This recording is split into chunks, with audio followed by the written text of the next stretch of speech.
The moon and the planets are there, and new hopes for knowledge and peace are there, on the most hazardous and dangerous and greatest adventure on which man has ever Okay, embarked. so we are doing on Justice of Enlightenment, our next religion series podcast. This one's going to be on Jehovah's Witnesses and what it's like to grow up being part of that.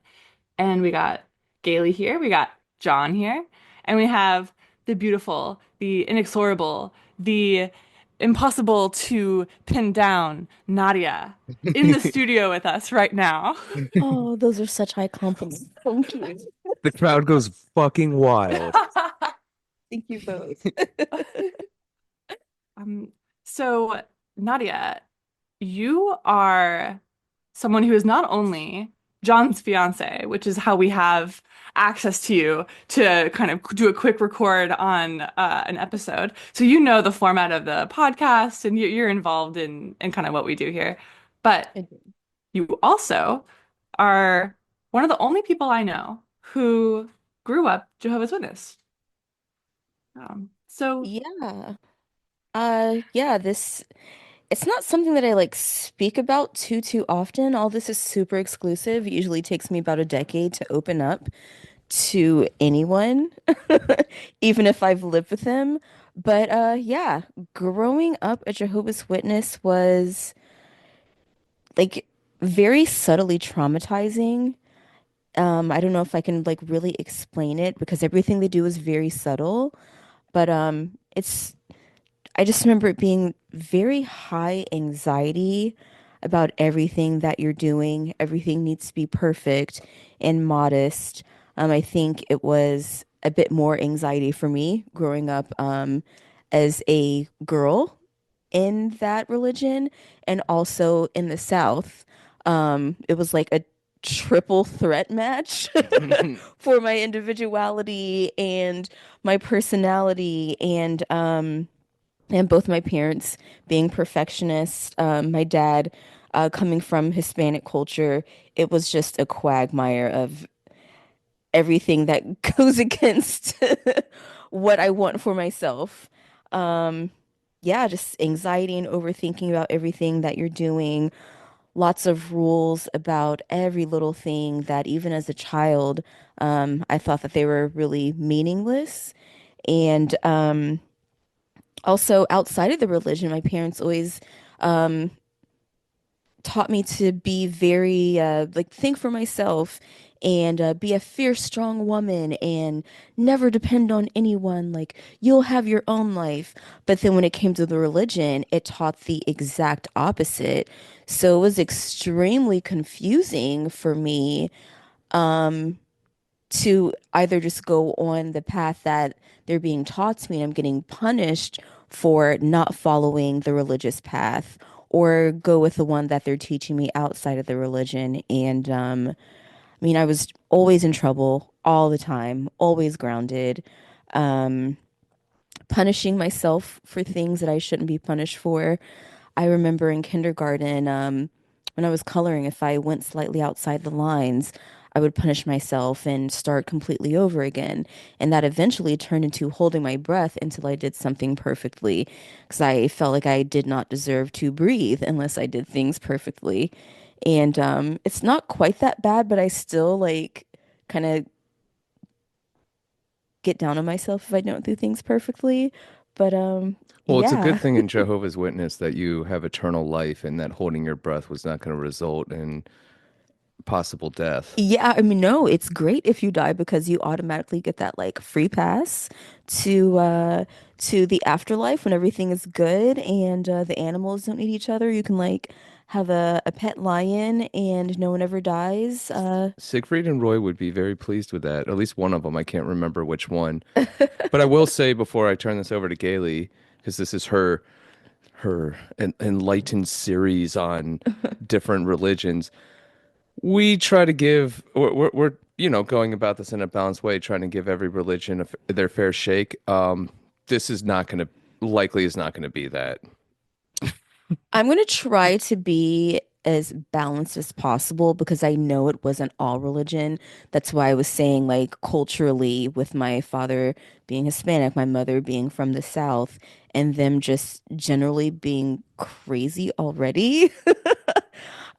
It makes sense that their personalities would kind of be drawn to that religion at a certain time in their lives. Um, but yeah, it may seem skewed. I probably am skewed, but I'm going to try to be as fair as possible while talking about it and putting the blame where it's supposed to be when it comes to some things. Okay, I like how you said that last part. I feel like the only responsibility anyone really has is to try to like look honestly at their experiences. And I feel like if you had negative experiences, then I just want to know what really happened, you know? I just want to know like what's really going on in there. Yeah, gotcha, gotcha. I I I like how you talked about kind of the feeling of anxiety and like the feeling of like even the word quagmire, it has this kind of like physical layer to it where and kind of with the coloring outside the lines, I'm picturing you getting the impression that there is like exactly a right way to do things and it immediately being communicated to you by the adults around you that going off that path or doing something a little wrong is a reason to be really stressed. It sounds like that's something, a message you got really, really early. Are there any like stories or things that were said that kind of you remember from those early years? Um, Gonna have to think. Just just knowing that everything day to day needed to be done to perfection. And it was almost like like you, I think maybe it was more so my parents that did this. They take pride in absolutely everything that they do. And when you take pride in something, you do your absolute best. And I was good at a lot of things from the time I was little. So therefore, everything I needed to do needed to be 100% perfect. And also, when you throw the religion in there, everything that you do is for the glory of God, the glory of Jehovah. So that it really has to be perfect when you throw that layer in. So I mean, whether it be your hair, your clothes, the way you present yourself in public, um, the way you speak, the way you walk, the way you sit properly, like not only a lady, but a good Christian lady. I can't think of anything specific, but it truly was everything that I did. And I There's had a lot of something allergies too, so even down to the way I was breathing, I had to do that perfectly and not make too much noise when my nose was stuffed up. It was a lot of pressure. it sounds like the word ambassador is coming to mind. It sounds like you got the sense, or I should ask, was it kind of a sense of like, we are the representatives of kind of the Jehovah's Witness group and of Jehovah here on earth? Yes, yes, Okay. 100%. They teach you that at a very young age, that whenever you go out, you are representing Jehovah's Witnesses. They never use the word ambassador, but yeah, that's essentially what it was. You have to be a good example so people know who we are, and therefore they're uh more open to talking to us. They don't have a bad impression of the religion. Um, and also when it comes to family, my family, you are a representative of the family. I grew up in a very large family, and everything you did, they would know about it, and you can't make us look bad. And yeah, every step you took, you're representing someone, so you better do the right thing. Awesome. We love that. Yeah. So, so, and there's a previous episode where I talk a little bit about growing up Christian and stuff like that. So I'm kind of using kind of the basic kind of American Christian idea to create an example, and then I have a question for you. Okay. Growing up, we had the idea of like there was, Jesus and God and, the story of the Bible, of redemption, of salvation. But we also had this idea as kind of fundamentalist evangelical Protestant Christians that like the origin of our group was people who were getting away from the tyranny of the Catholic Church, and we were creating something that was more like what Jesus would have wanted. It was kind of more authentic for that reason. And I kind of had this, you know, long view of history and that was kind of the place of our group in it. And I was wondering kind of early on, what was your early kind of teaching about why be Jehovah's Witness versus being like the mainstream version of Christianity and kind of yeah, kind of like the early kind of childhood story you understood of like why we are this. So I'm gonna be honest, I never liked it, even from the time I was little, and I really didn't pay attention a lot. Um, the meetings were so long. The shortest one is an hour, and even before that meeting, you spend about an hour studying the material for that meeting. So, I'm just trailing off like in just disassociating the whole time during the meetings. But from what I remember, they just they always they want people to know that we're not a part of this world, and they really have a crazy superiority complex when it comes to like all other religions. They always have like persecution fantasies.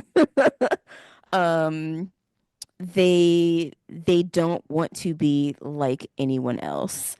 And I don't really know what the purpose is because even though I'm not a religious person, I truly do believe that there's a lot of good in every religion. There's something to learn in all religions, some good teachings and some good policies to follow in the way you are and the way you treat other people. But I wish I could answer that clearly. They want to be seen as morally superior to absolutely everyone.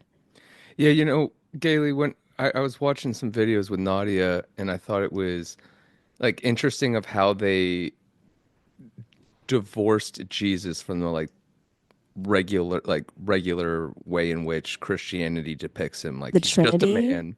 Oh, the Trinity or Right, like there's no Trinity. yeah, There's they do just not believe in Jesus. that. Jesus is just a man. Okay. He wasn't he wasn't crucified on a cross, he was crucified on a stake. It's just these little subtleties of how they're like trying to be different. And I don't I feel like that's kind of all I can think of is, like late 18th or late 19th century, and there's a person who wants to create their own religion, and they can't just follow the same one. It's already been done, so they make their adjustments and make that the new Christianity. Like, oh, see, we've actually reinterpreted this in a certain way. Like a lot of these like proto religions, like you see that in Mormonism too. And I just thought that was interesting of how and it's very like there is this kind of like very grounding idea of it. Like it's a lot like, I mean, you take the spirit out, like you take the Holy Spirit out of it, you take the mysticalness of Jesus out of the equation, you put all this like rigorous study to things, Well, and that's the thing. I think that would probably be the basis of it. Lots and lots of studying. They started out as wanting to be known as seekers of the deep truths in the Bible, Bible students. That was the first name before they had the iteration of Jehovah's Witnesses. They wanted to be known as deep students of the Bible. They know all the Bible truths. And they actually have a program that you do on your own outside of the three meetings that you go to during the week. You I think it's over the course of like 2 years, they have it spaced out where you read the entire Bible on your own time. And then once you're done, you start it over again on top of all the other readings that you do. It's truly ridiculous. well, that and then there's like that those two other parts. Like it almost made it look like the Bible was secondary to like the Jehovah's Witness book, and then there's like the Watchtower arm of things. So, yeah, let me explain that. So they have, like when Jehovah's Witnesses, when they go and they're knocking on your door, that's called field service. Again, service, slavery, servitude. They're two main publications that they give out, the Watchtower and the Awake. The Awake is the less crazy, less inflammatory. things that they pass out to regular people. That basically just it's like a very hopeful booklet. Like, oh, this world is so hard, like life is terrible and things are getting worse. Wouldn't it be so much better if you like came to like believe in God and just like follow his teachings and not worry about any of this? Like, wouldn't you be so much happier? Like, our message is that, when you die and God comes back and takes over the world, you'll live forever in bliss. Like, doesn't that sound amazing? And then the other one is the Watchtower, and that gets down to like the like Doomsday cult, like the scary stuff. You read a portion of that on Sunday in your second hour of Bible study. And Okay. they have a lot of other books, like hundreds and hundreds and hundreds that they publish, but those are the main ones that you study. So in those magazines, it's like um, a 2 or 3 page article that you're reading, and it's specifically on something, but it explains all the different points in the article with Bible verses. So it's like a supplementary something that you read. Everything goes back to the Bible, but every article is specific to something. And at the end of the paragraph or the end of every phrase, the point goes back to something in the Bible that you can go back and read for yourself. This is reminding me of something I've seen in the small handful of Jehovah's Witnesses I've talked to, and especially if they're young men, I notice that they have quite a bit of confidence and almost excite they're almost excited about how much they know about something. Like Oh, yeah. they feel so armed to kind of win any argument because they've put all this time reading it. I notice that's like an attitude I've run into multiple times. Yeah, you are 100% right about that. And yeah, they take a lot of pride in how much they know and how many times they've read it. And I mean, we even had at some point, my grandma, like, she went way too far with it. Beautiful, lovely lady, but she just wanted to be as holy as possible. And at one point, she got rid of playing cards. Like, we would just play like bridge and like go fish, and then all of a sudden, those were evil, and all we could do were was to play these like Bible knowledge card games, and like you got more points if you had like a Bible verse memorized and you could like spit it off the top of your head. Like they take so much pride in that, and you're praised if that's the only community that you have. You're so praised for the knowledge that you have and what you have memorized. And if someone's speaking about something, you can say, oh, this reminds me of a Bible verse, and you can just say it to them off the top of your head. Like, you are revered for things like that. So it makes sense that they would take a lot of pride in something as, I don't want to say stupid, but to me, something as stupid as that. That Well, sounds really bad. You should probably cut that out.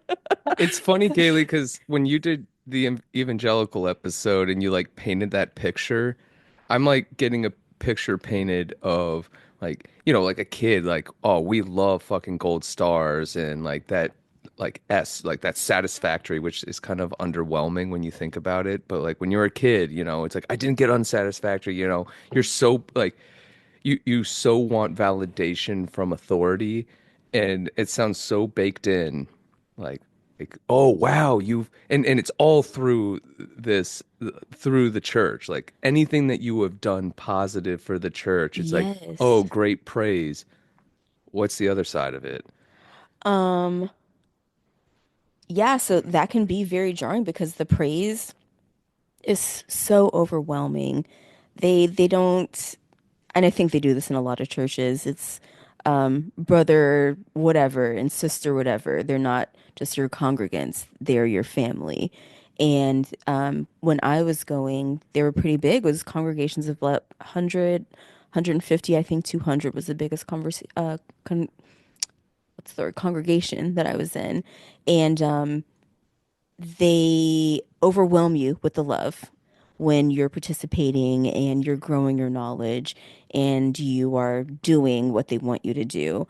But the inverse of that is also the shame that you get. And it's not just a dirty look or people like shunning you, they come up to you and tell you that they know you've been messing up and, oh, like you're showing your shoulders today. You know, Jehovah doesn't like that. We know it's 95 degrees outside and it's very humid, but you need to cover up.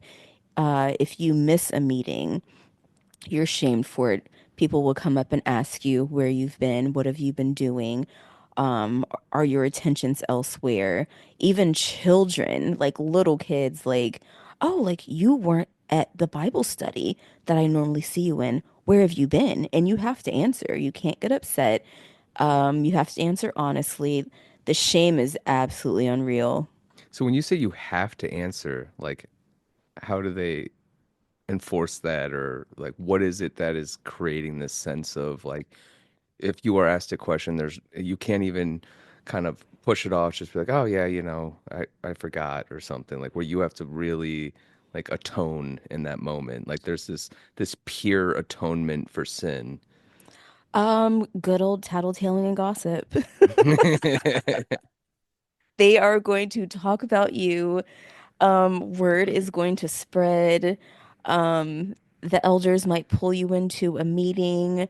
Not if you missed one of the meetings, but if you responded negatively to someone shepherding you or counseling you or trying to encourage you, even though they're like will physically back you into a corner and ask you like what's going on in your life and why are you showing up to the meetings. If you show any crack in that like very happy, submissive persona, you're getting pulled into like a roundtable meeting and they're going to ask what's wrong with you.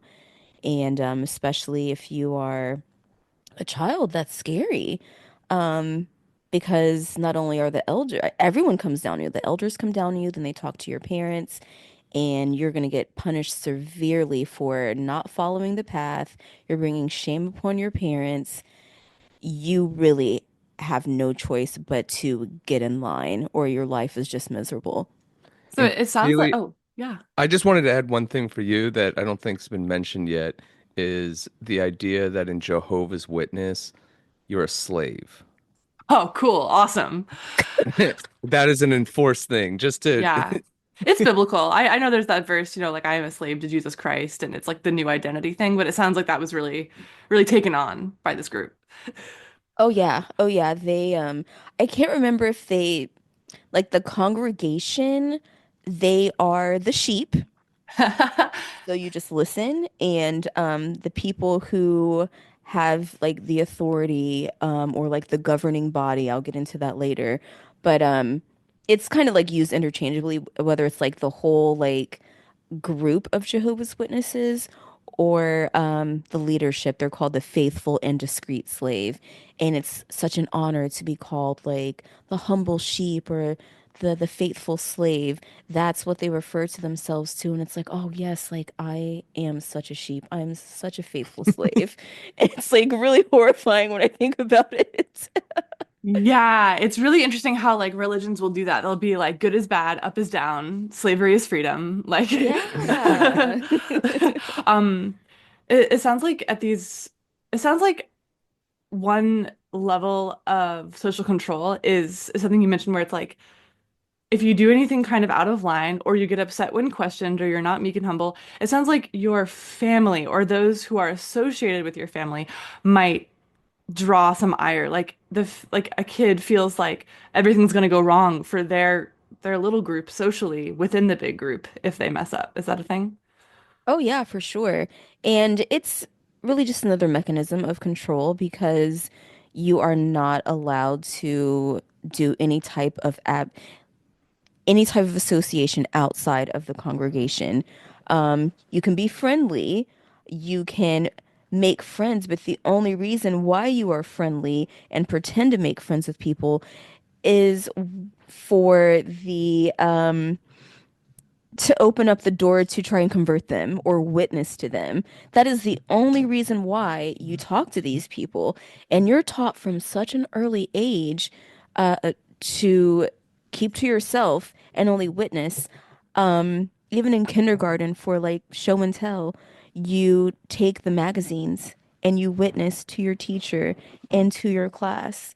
And because your community is so small, um, yeah, it feels horrible when your entire community and every single person that you know and you have a relationship with, because you did something slightly wrong and they're all looking at you crazy, everyone turns on you so quickly and it feels terrible. And it really turns you into an introvert. You don't trust people, you don't open up to people. Are either of you familiar with the idea of disfellowshipping? Why don't Yeah. you define it for us? Okay, so it's kind of like when the Amish shun someone, but the Amish actually have it way better than Jehovah's Witnesses because they have Rumspringa, and they get the chance to like go out and see what the world is about and then make their decision. They don't really have that in Jehovah's Witnesses. So disfellowshipping is when you you go against the teachings. They give you a chance to repent. They can like basically like ground you for a little bit and you have to like do everything right. You have to, clean, like do all types of services until they feel like you've been punished enough and then you're back in people's good graces. But just fellowshipping, no one can associate with you. They don't talk to you. You literally treat that person like they are dead. You don't acknowledge them. Even if you live in the same house, if you are an underage child and you do not want to repent or you don't want to make things right with them, your parents are obligated to keep you alive and do what they're supposed to do legally, but that is it. It's very harsh. So, growing up in that environment, and having a couple people in my large family disfellowshipped a couple times. You learn to cut people off immediately. It's like a switch, and it's honestly like really terrifying, and it's really traumatizing. Um, I forget I what question you asked. I think I no, answered it. yeah, I have a new question actually, and it's ooh, this might be. So when I was a Christian, I held judgment for people. Like I was like, wow, like that girl, she's not going to heaven. I had, and like I look back at it and I'm like, wow, that's a really interesting just thing I was thinking. But I imagine that from what you're saying, probably a lot of people who grew up Jehovah's Witness have maybe the really uncomfortable experience of maybe being a child and maybe treating another person like they're contagious. Maybe kind of like seeing them as bad, joining the group think. You know what I mean? Like being kind of against someone. And then maybe as you grow up, maybe experiencing that on and off switch and just disfellowshipping someone as a group. And within that, there's the immediate relief of like, okay, I'm in. I'm not being pushed out right now. But then it only adds to your fear because you know exactly what's going to Mm, happen if you do it. You know that people are going to do exactly what you're doing. You're not going to be safe emotionally with anyone that you're around right now. Everyone that's doing this. Exactly. Yeah. It sounds really isolating and it sounds like it just kills kills creating safe friendships between people. Oh yeah, 100%. You really summed up like the core of why I was in therapy from a very young age. Um, Oh. yeah, you develop a lot of really bad habits socially. I don't want to say I was paranoid, but from a young age, I didn't really trust people or their intentions, um, because of how I saw how Jehovah's Witnesses associate with other people. They always have um, what's the word I'm looking for? An ulterior motive. It's never genuine. And I thought that about a lot of people growing up. So instead of being like, I mean, maybe with some people, but for the most part, instead of being super friendly and like opening up to them immediately, I need to sit back and observe you and see how you really are when someone is not looking. And I still kind of do that to this day. And I know it's so off-putting, but it's so ingrained in me. Um, I can confirm Nadia is a watcher. Nadia.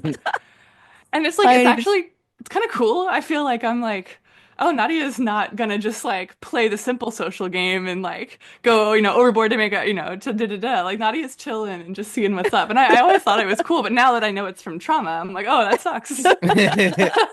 She's the watchtower of the friend group.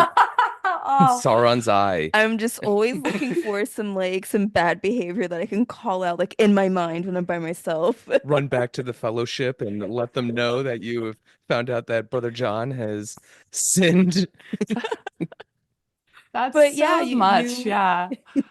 you truly you don't feel safe. And because of the large family that I grew up in, there were a lot of people that were in the religion. But my I had two favorite aunts and one favorite uncle. And my favorite aunt and my favorite uncle, they were not in the religion at all. And it was weird. Sometimes my mom would be very strict about who I could associate with, but I did end up spending a lot of time with my aunt and my uncle who are not in the religion. And I would always ask their opinions on things. And unfortunately, my mom was right, and they were bad influences. But I did have the discernment after a period of time to know what to take from them and to what to leave behind. But I really got to see like the insight on what it was when you didn't follow the path that was set out by the Jehovah's Witnesses in our family structure.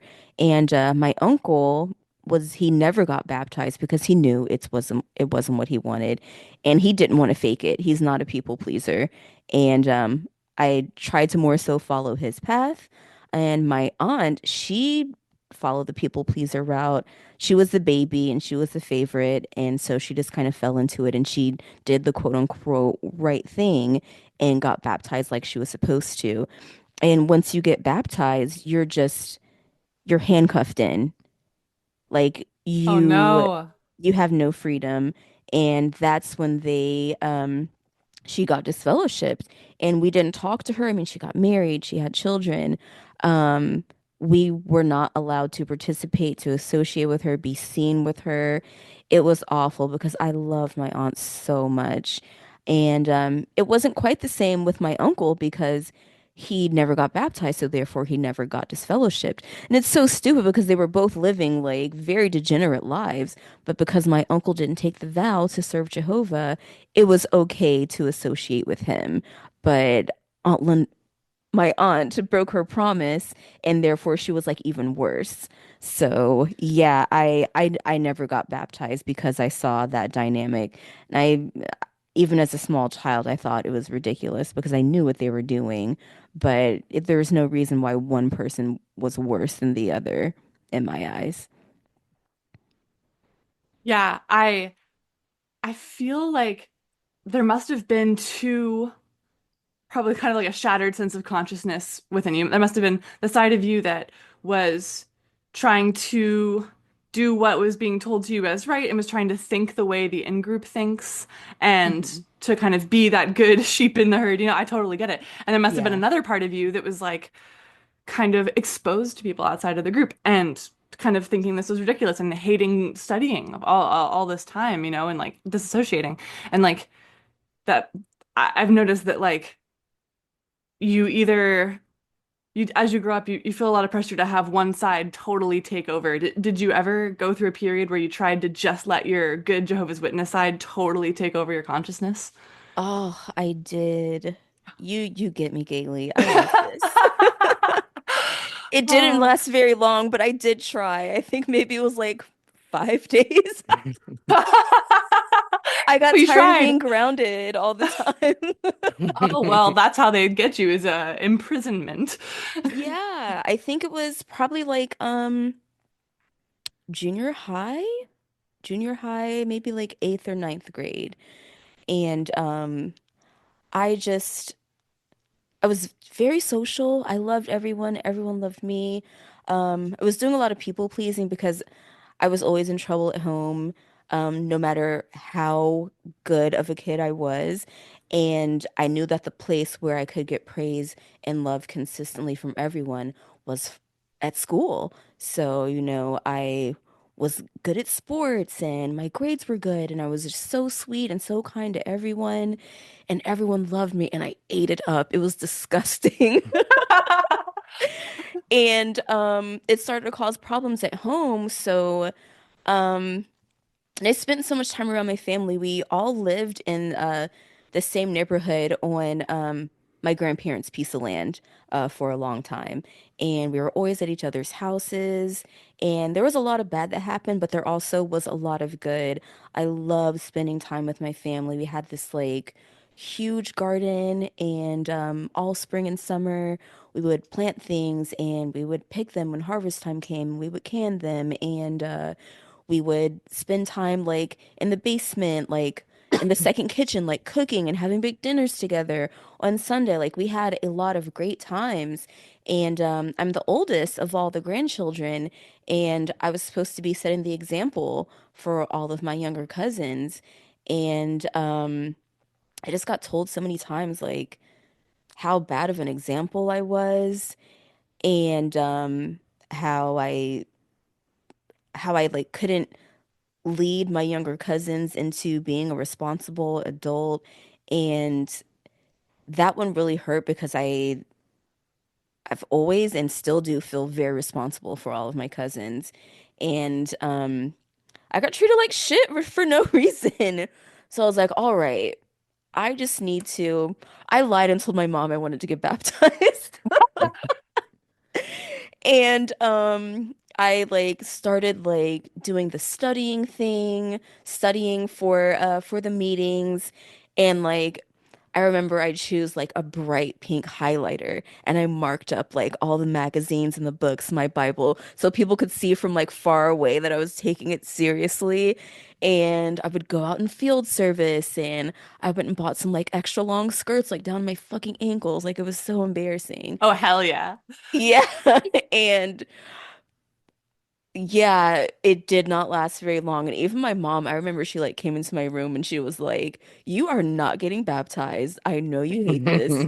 Quit trying to fake it." And I just kind of like giggled to myself and like went back to normal and getting grounded all the time for no reason. I could not do it. I I just wanted love for my family. And after that happened, I knew it was too much and I was miserable after a week. And I just knew it wasn't for me. And that kind of emboldened me to just like fight tooth and nail for my individuality. And basically, I was just an adversary to my entire family. I just was not having it. They You know hated me for a what? long time after that. So Good I for you. I wanted to uh, with the baptism, because I know a little bit from what Nadia shared with me. I understand that like it's like, okay, so you don't get baptized, you can't be disfellowshipped, so your family can still talk to you. It is like you have this choice to get baptized or not. Yes. Um, I'd like you to share a little bit about like how you were educated by your parents, which I think is kind of telling of some of the Jehovah's Witness way of practice and how that actually played into why you didn't get baptized. Oh, so like the contradictory education that my parents gave me that confused me. Yeah, Okay. like you're growing up, they're like, "Oh, hey, read and like this is how you comprehend." And Yeah, they were very strong on teaching me like critical thinking skills from a very early age, and ironically like how to not get manipulated by people who don't have your best interest at heart. And even going as far as to taking me to a timeshare presentation and talking to me about what was going to be happening and telling me how to let your no mean no and your yes mean yes. And if you are very strong in your beliefs and you know that someone is trying to convince you to do something that is going to be harmful or not advantageous to you, to be sound in your decision and never let them convince you. It was so confusing. and so Wow. I mean, that's like once it came to this doctrine, I mean, you had the skills to be like this doesn't make any sense to me. Exactly. From an early age because of what they taught me. And I noticed contradictions so much. The first one that I remember, um, it caused a ruckus in in the Kingdom Hall this Sunday. So they have a portion when you're reading the magazines, it's like a question and answer, and everyone is encouraged to raise their hand, and you have the option of like answering a question that the person who's leading the talk, if they ask a question, you can raise your hand and answer, or you can also raise your hand and ask a question, but you're really only supposed to be, excuse me, answering the questions that the elder is asking. It's like an unspoken rule, you don't ask questions. So me as a kid, I'm like, okay, like I don't understand this unspoken rule. I have a question to ask. So they don't do this anymore, but for the longest time, the men were not allowed to have beards. And I'm looking through the magazines because they have lots of pictures. In all the publications that have lots of pictures, they're showing Jesus with a beard. They're showing depictions of God with a beard. They're showing all these like beautiful holy men who have great spirits and they followed all the teachings of God. And they're our example. They all have these giant beards. So I raise my hand and I'm looking at the picture from the page that we're reading off of. And I asked, why aren't men allowed to have beards when Jesus and Jehovah have beards? And everyone just went silent. And the elder who was speaking was doing, like, when you're just like flabbergasted and you don't know how to answer, you're just like, well, yeah, I don't know. Let's just move on. And I'm just like, but hold on, like, you're not going to answer my question. Like, I thought everything was open. Like, we're students of the Bible. You're the person who's an elder. Why can't you answer my question? I genuinely wanted to know. Um, there were just so many things that were contradictory to me as a child. And I learned very quickly to not ask those questions during the meetings. I was kind of taught to like bring them up amongst my family. And it was the same thing. It was never answered. I was just yelled at and called an apostate, which is like the worst thing you could be. Um, you're a direct adversary for Bible teachings in Jehovah if you're an apostate. Eh, And yeah, please. I'm pretty sure I got kicked out of my grandparents' house one day for like asking a question after the Kingdom Hall. Um, I was just using the skills that they taught me. They told me to ask questions and think for myself, but that was a bad thing when it came to the Bible. I'm thinking about the questions that you could ask, and it's like, like Sister Nadia, how is it that you came up with such a excellent interpretation of the Watchtower article this week? And like that, I guess that's like the only appropriate question is to like give to hand over the like questioning compliment to a fellow member. Yeah, it's very, very leading. They have someone. So it'll be like an elder in the front leading the reading and the discussion. And then there's a person who's below the elder, who will read portions of the article. And they're written very plainly, so like even a child can understand them. They have the Bible verses in there, and then at the bottom they'll have a very simple question that the elder will ask, and then people can raise their hands and answer the question that's already laid out very plainly. I mean, it's just further indoctrinating you. It's not anything that requires any thought. It's like, how important is it to follow the rules written out in the Bible and serve Jehovah? And it's just like you just raise your hand and regurgitate the same thing over and over and over again. It's You're taught to not think at all, read and answer. It's but somehow they think they're these great students of the Bible. You're really brainwashed. It sounds like if you were to ask a question that called attention to something that didn't make sense, instead of being seen as someone who was earnestly trying to figure it out, you were seen as someone who was trying to work against the system. Like it was always understood to be apostasy. Yes, even as a Okay. child, even as a child. And was it Um, seen like was it seen like the spirit of maybe Satan or the spirit of something bad was like kind of you were allowing it to be in you and that was what was making you hostile? Or was it seen as like, like you're trying to be wise in your own eyes or kind of above it personally? Like was one of those part of that? I truly don't know. I never really asked the questions because like the first couple times that I did, like when I was younger, it was nothing behind it. I wanted to know.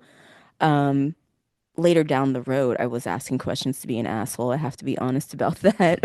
But when I was younger, I just wanted some things cleared up because I wanted to do what was right in my family's eyes and gain a further understanding. And I guess it was seen as like not being humble and not staying in the place that I should have been, especially for a woman in the congregation. You're not supposed to bring those things up. You're just supposed to sit and listen and nod and be a support for the men of the congregation.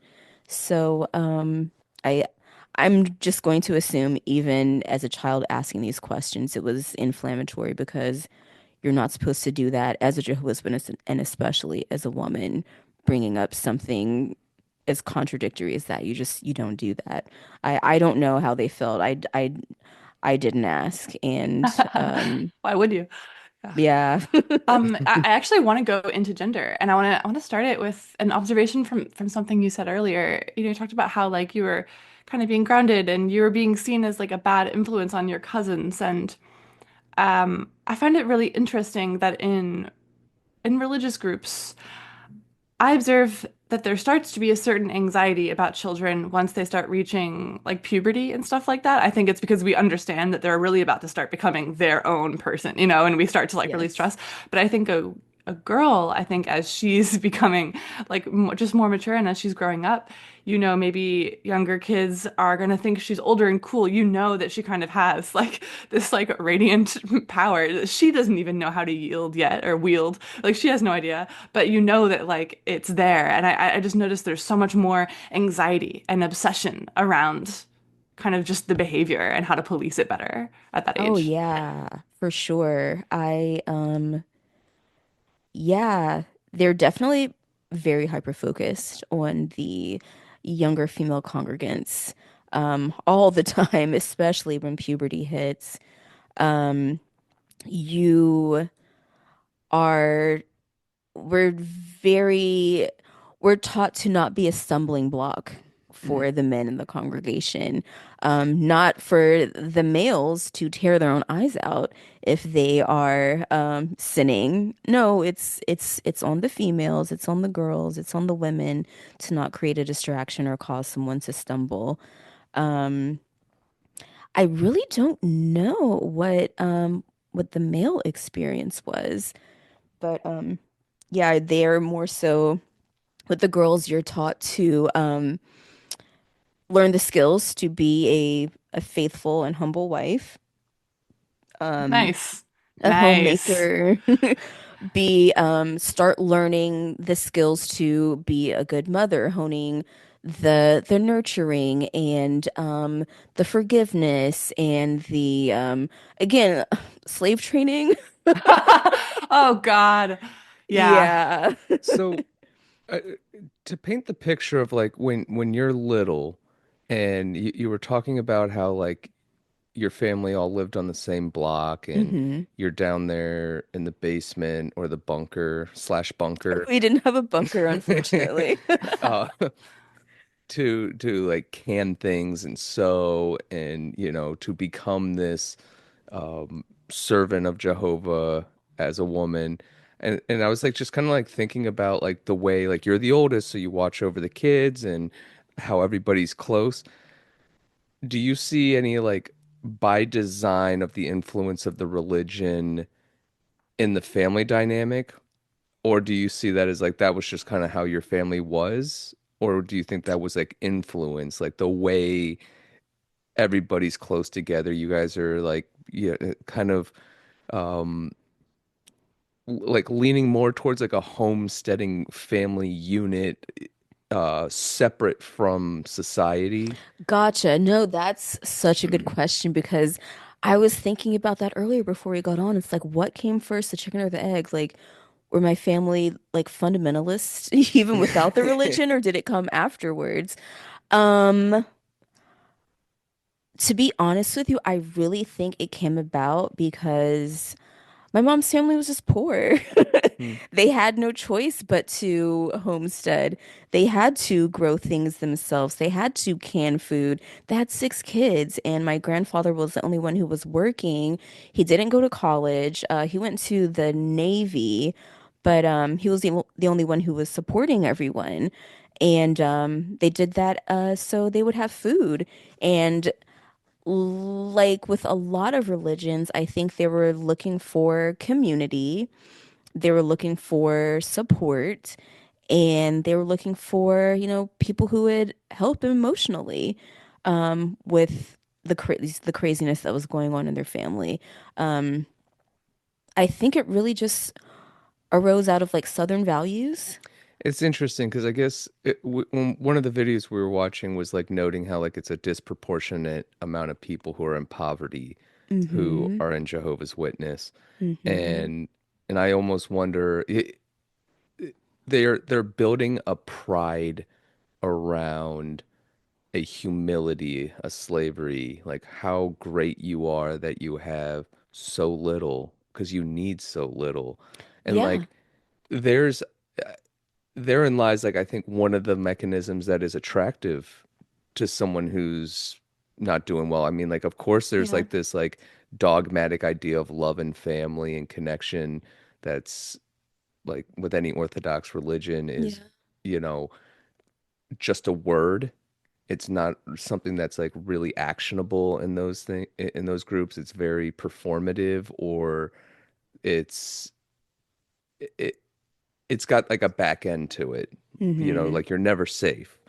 Um, but there's this like I can see where I mean we all want a sense of pride, and you're talking about how there's this sense of pride from like, oh well, like a book, anybody can get a book. You can get this Jehovah's Witness book for free, and if you read that book a million times over, you are like, you know, you get so many accolades. It's something to be so proud of. You don't need anything but your Yeah. ability to serve, and the better you serve, you get this sense of pride and confidence about yourself and can blind yourself from this like tough situation that you're being raised in. And then on Mm-hmm. top of that, of course, there's like, well, what a great servant you are to Jehovah, our God. Exactly. They don't want you to focus on doing things outside of the religion.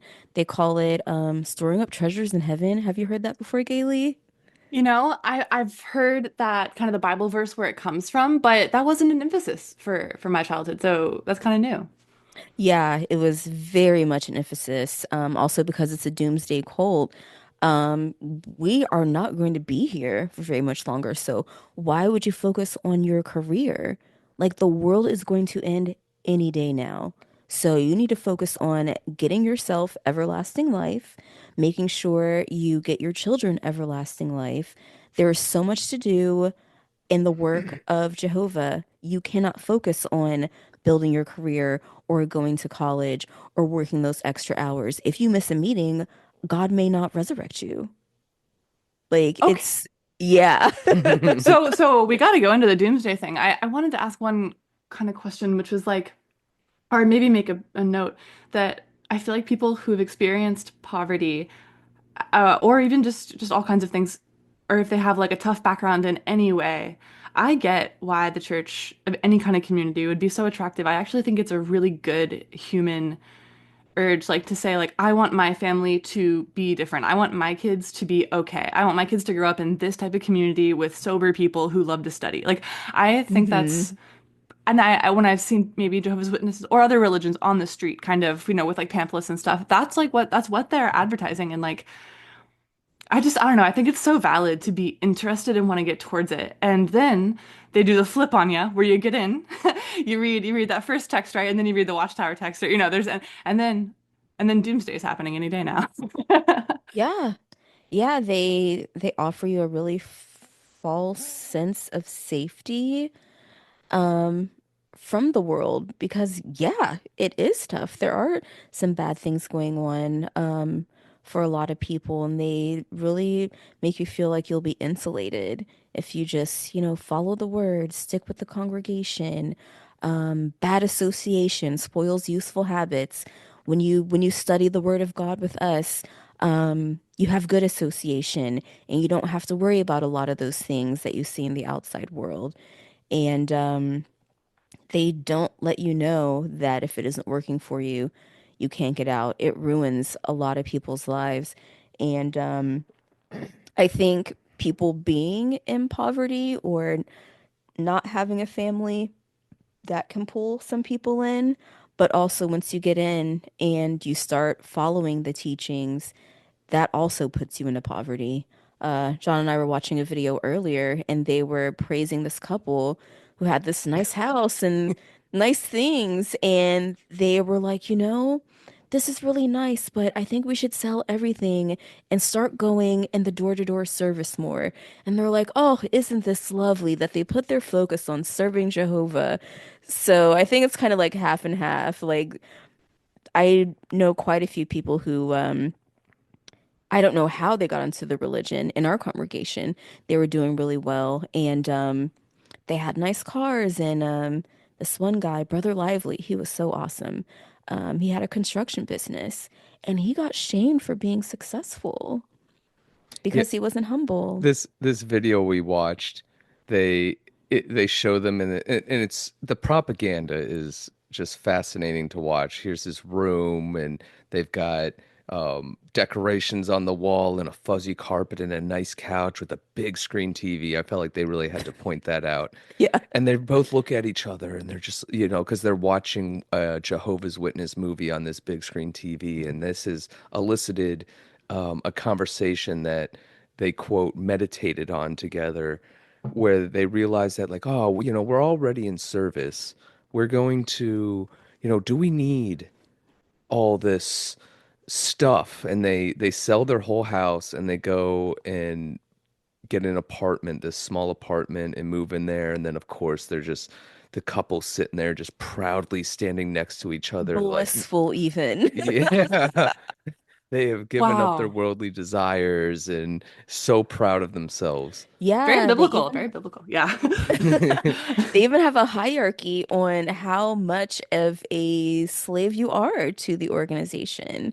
Yeah, so this is super fun. So, they have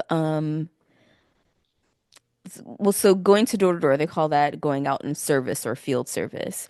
So, and I think I heard that they've changed it because their numbers are dwindling drastically because people have other things to do and they can't keep their congregation numbers up. But you would have to keep track of the hours that you spent out on field service, how many doors you knocked on, how many people you booked Bible studies with, how many books you gave out, how many times you went back to a house. Like you had to track everything. It was like a sales job. It's, it's the Oh, core of data analytics in this country. Yeah. Jehovah's Witnesses figured out how to create databases for collecting various data points. It was crazy. And you're essentially just like it's like a cold call. They load you up into big vehicles, you descend upon a neighborhood and you just go and knock on every door and these people have no idea what you're doing.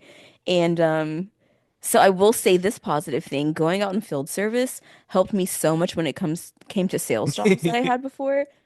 I was not hell afraid to yeah. cold call. I Hell do yeah. I do see a picture, like the more we talk about this, that there are qualities of you that are very professional and like good discernment and um like judgment of people. Not judgment like I'm judging you, but just like knowing when to like how much you're putting into a friendship or something that it kind of sounds like came out of a lot of that. I think it was despite of the religion that I was in. Okay, explain I that.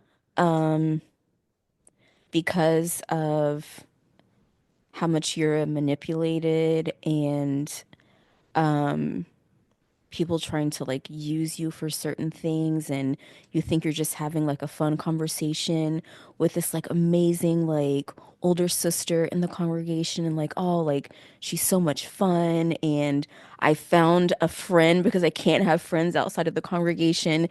And then she invites you over and she starts telling you that she saw you at the mall the other day and you were with girls that she hadn't seen in the congregation, and how she thinks you're ruining your life and how she needs you to repent and turn your life around. You're just like, I just wanted to like come over here and like crochet with you and like do needlepoint. Like Trying to become a you, wife here. yeah, you're able to spot red flags really easily because you are constantly being manipulated and like psychologically abused by the people that you're forced to be around and the people that you are supposed to be trusting. And you're taught to overgive, over obligate yourself, and people please to the highest degree. It doesn't teach you anything that's useful in the outside world. And I think that's why a lot of people, when they get out of the religion, they struggle really, really badly. Socially, you're terrible because you're taught to speak a certain way, and like you're just very robotic. Very, very robotic. You don't really like have too much of a sense of humor. You're just weird. You're fucking weird. You can't help it. You're like the goody two shoes in like the old like 80s movies. Like you just can't help it. And it opens you up for abuse and romantic relationships as well, especially as a woman, because you're taught to just be so subservient and God, like I remember when I first started dating, I was cooking like three-course meals and like cleaning this guy's house. And I remember I did it. I was like, what the fuck am I doing? Like, this is not me. And that turned around really quickly. But Yeah. that's what you're taught. Like it just, and you seem so sweet and innocent when you go into the outside world. The worst types of people will gravitate to you, and they'll latch onto you and just suck the life out of you. You don't learn a lot of good lessons in the religion, especially if you leave. Yeah. Yeah. Fortunately for Nadia, I'm the subservient one, so Yeah. That cooking and cleaning phase did not last very long in the dating world for me. I know. It's like it's harder to be inauthentic, right, than it is to be authentic, but it takes time to like become confident and just do what you want to do.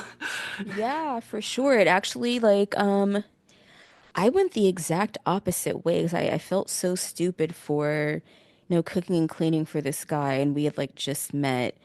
It kind of turned me into a monster for a while.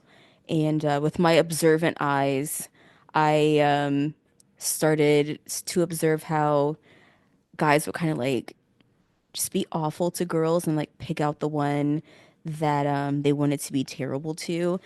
And I would gravitate towards those guys and just be monsters to them as revenge for like the way I would observe them treating other women. Or like if I in college, if I heard of, some like douchey frat guy being mean to one of my friends, I would totally get revenge on him and just Powerful, powerful and terrifying. I love yes. it. And I'm not speaking about it as in a braggadocious way. It's just a time in my life where I went down the wrong path because of what I was taught. I won't say I didn't have fun while I was doing it, but it wasn't a good thing to do. But I completely went the exact opposite way of what I was taught. Because I mean, I'm sure you can relate to it. You don't want to be a subservient woman. Yeah, yeah. Unless no, But like who among us has not overcompensated for our Yeah, strict yeah, childhoods in our 20s, right? Like that's like yeah, the whole game is like finding that balance. Like, yeah, yeah. true. I wanted to ask you, how old were you when you basically when how old were you? Well, is there like an early age you can remember where you were like, yeah, of course, the world is ending. Like that was just how it all worked for you. Do you remember how young that might have been for you? No, so the thing with Jehovah's Witnesses is they've, even though they're a doomsday cult, they've predicted the end of the world, and I don't know the exact number. It's been multiple times, and they're always like, "Oh, well, we weren't wrong. Like maybe Jehovah just like moved the date." Well, don't forget about Invisible Jesus Oh yeah, like okay, the What? world. or Invisible God. Yeah, they're like, okay, like maybe God did come back, but he's invisible. He's like maybe laying low right now, and we just don't know about it. So, I mean, I remember like they have like a lot of like quote unquote history books about the religion, and they're not really too shy about the false predictions that they've made. So because of that, I never thought the world was going to end. It was absolutely ridiculous to me. So yeah, I had never really had like the fear or like the guilt and the shame. Um I don't yeah, there was never a time I really believed in it.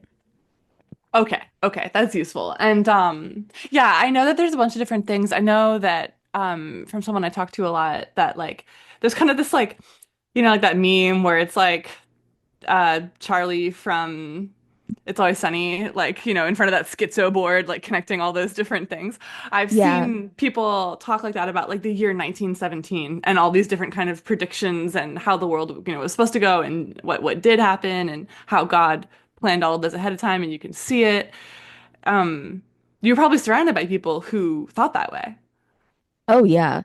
And just like the description that you painted for us, that's how I felt about them. I'm not Okay. knowing, I'm not saying that I knew everything. They just came off as crazy sometimes, especially the ones who are just very deep in it and believed very deeply. They were all like such nice people and very kind. But when they started talking about stuff like that, it was just like, oh my God, like it was scary. Um, Especially as a child, like you're all these images of like fire raining down from the sky and people turned into pillars of salt. Like the imagery was so scary. Um, Revelations, I'm sure you Revelations is a scary, scary book. Um, I it scared me, but also at the same time, just their predictions never came true. So I was just like, ugh, I don't know. I just always kind of thought they didn't really know what they were speaking about, but I guess in the back of my mind, I did think it would be scary. Like if for some reason this did happen, I'm for sure like getting burned up in Jehovah's like fireballs of fury, and that would suck. But I wasn't really going to like change my behavior. Well, so Yeah. one of the things I was and I think they've moved away from this, but in the videos I was watching, I mean like the math and the ties to like the pyramid and like you were talking about like the yarn maps that Charlie's doing in those memes. It's like I mean they're doing all this like pseudo mathematics to go and calculate Yeah. when the end of the world's gonna happen. And but then you're also talking about, I just wanted to note that that was just like one thing, like just to like validate the idea of like, yeah, it does, it's like crazy. Then, then there is, like, okay, we're burning up in like hellfire. Like, what's Jehovah's Witnesses hell? Do they have? They don't believe in hell. Cool.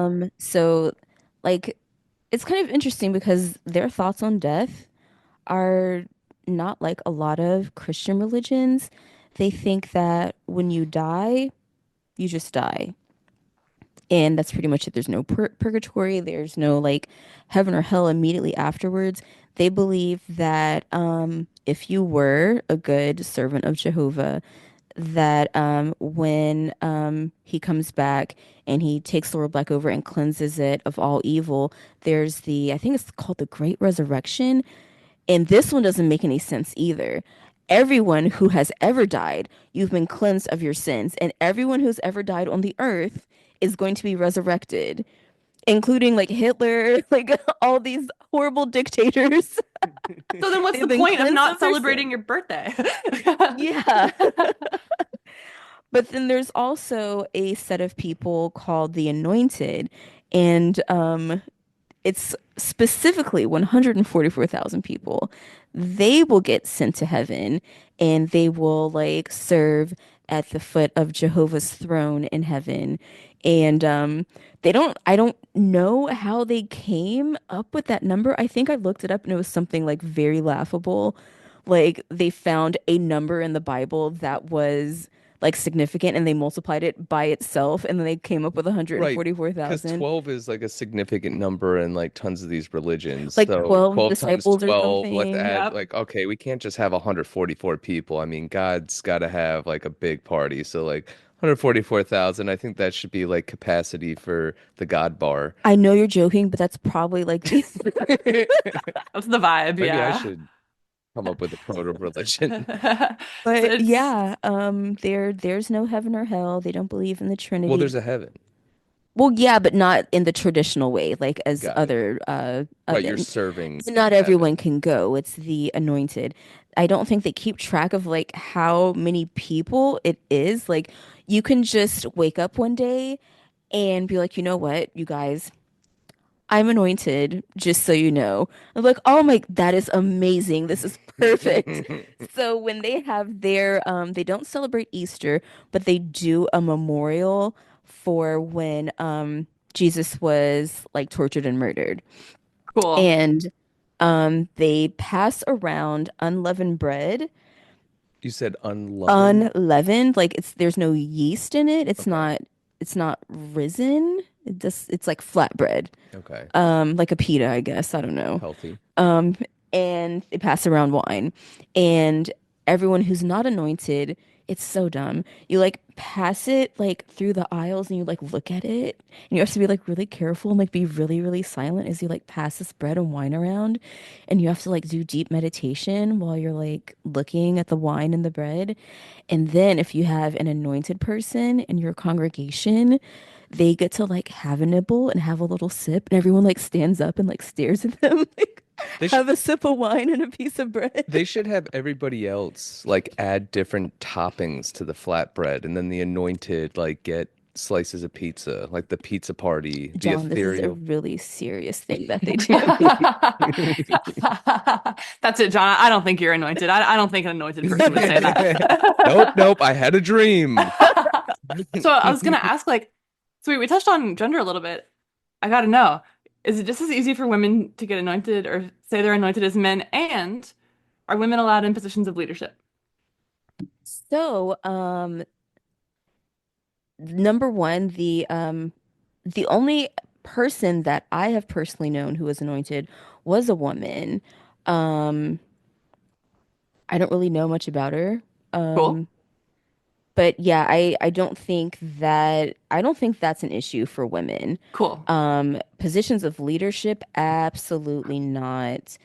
Um, you are essentially are like you're the head of your household, but not really. Like the husband is the head, but you have to take care of everything in the household as a woman. And just like it is with a lot of fundamentalist religions, the female children are parentified. My mom was the oldest child, and she's been changing diapers for her five brothers and sisters since she's been able to like go to school.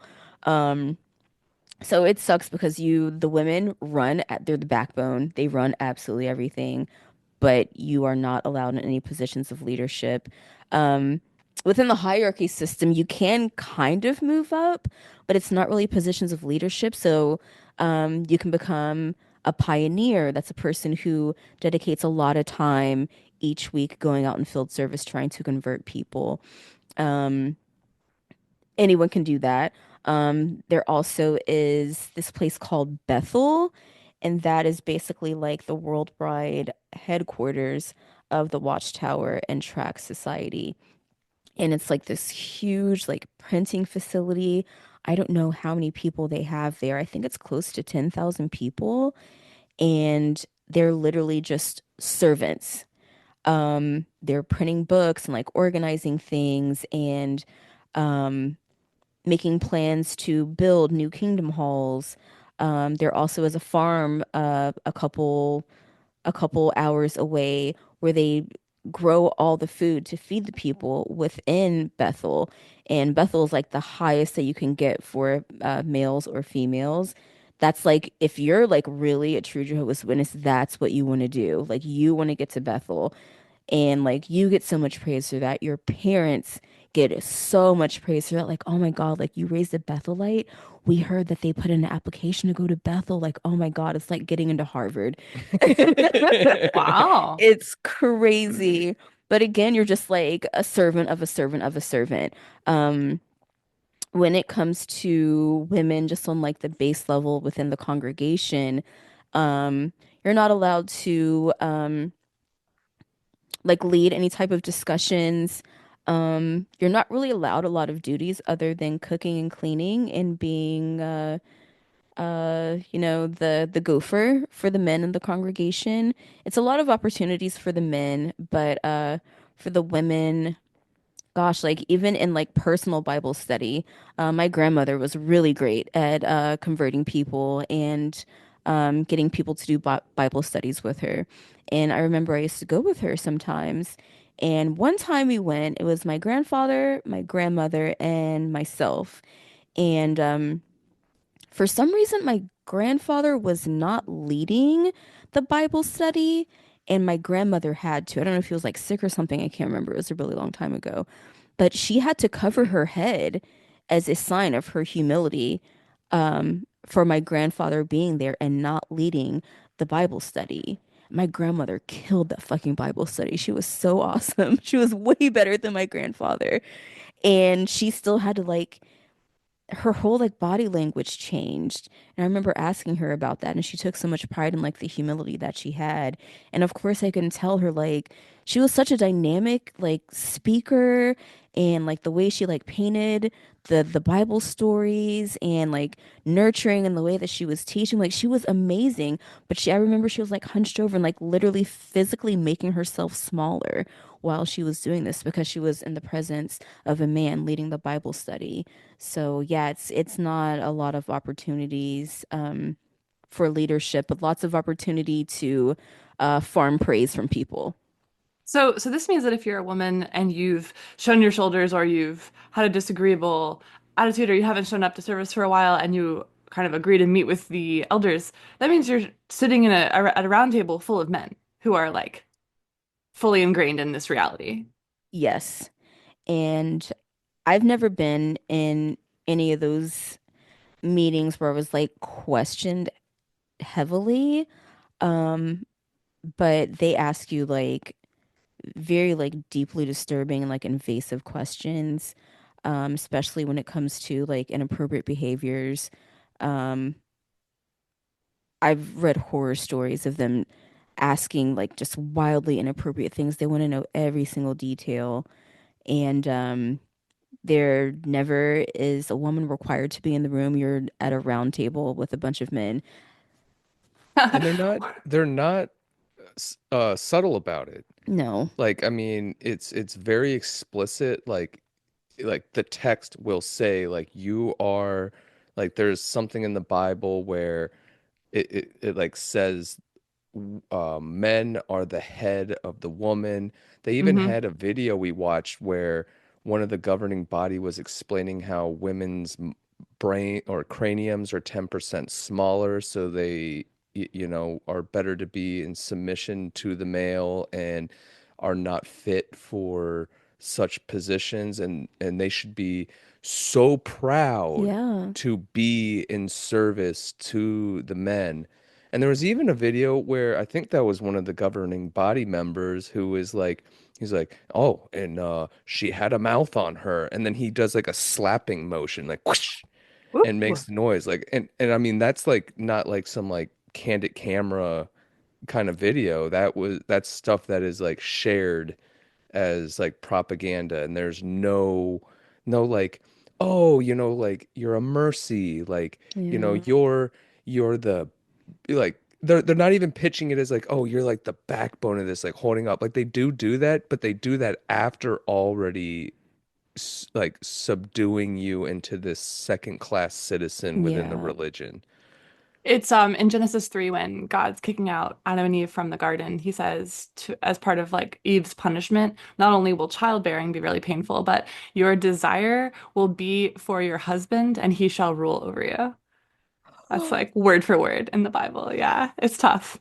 And It's it sounds tough. like Jehovah's Witness is like like where it sounds like when you talk about the evangelicals, like Revelations, it's like I've even heard Rob talk about it. He was in Presbyterian church. It's like, he was all enthralled by the Revelations part, and then they move right past that and they get into the other stuff and they interpret the Bible. Yeah. Whereas it sounds like, I mean, first of all, the death cult part is there's like, oh, yes, great emphasis on the Revelations part and a very literal interpretation, like word for word, this is it. And if it doesn't exactly fit what they're trying to achieve, then they have their own version of the Bible that they can adapt because the governing body has they're the word of God. God talks to them and they can make these adaptions like, hey, now you can have beards. Guess what? God was just like, you know what? I'm not gonna I know that shaving is keeping you guys from being of service and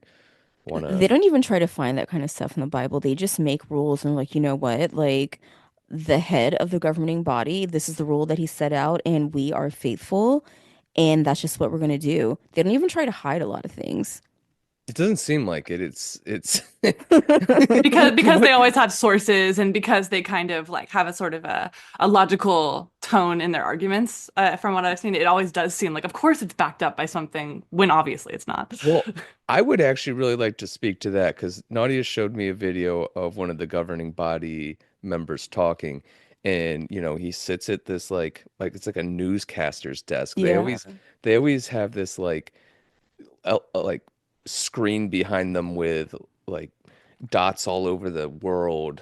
Like I don't know if that's to like show like, oh, look how connected we are, this Jehovah's Witness community, or Yeah, just they this little. love to show that they're all over the world and their numbers are growing no matter what anyone else says. And the way they talk, he's very like the hand movements very controlled. Their book itself is this like matte gray, very sleek, very like modest, and he'll put his hand on the book, and when serving You Jehovah, sound just like him. Oh my well, God. it's exactly what they sound like. They do this, they have this articulation and way they talk. It's like, well, if let's talk about self-abuse when you feel a tightness in your jeans and you feel a level of arousal, is that self-abuse? Yeah, there's a whole like anti-masturbation video that is absolutely insane. I feel like that's fighting such a losing battle. Like, but I have noticed that if someone's trying to sell you bullshit, they put a lot more emphasis on their tone than on their why.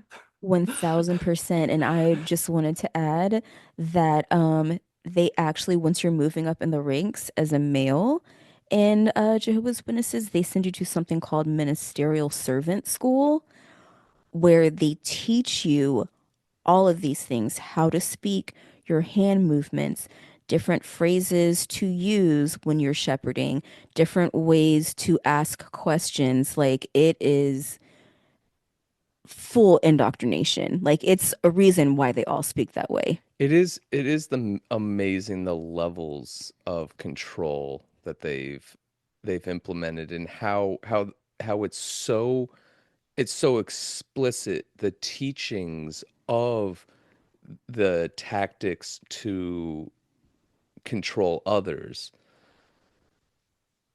I feel really upset that this religious group makes women second-class citizens, but I'm also feeling this burst of empathy for the young men who are in it because you're not, it seems like you're encouraged towards serving and serving the church and ministry and stuff like that, and you're not encouraged to maybe get an education or build up or accumulate wealth. Yeah. And so you don't have as many skills. And then, because you have to be maybe the ones who are leaders or you have to move towards leadership, you're constantly being graded and assessed and watched for how well your body language is mimicking the in-group body language. Like it seems really intense as well for them.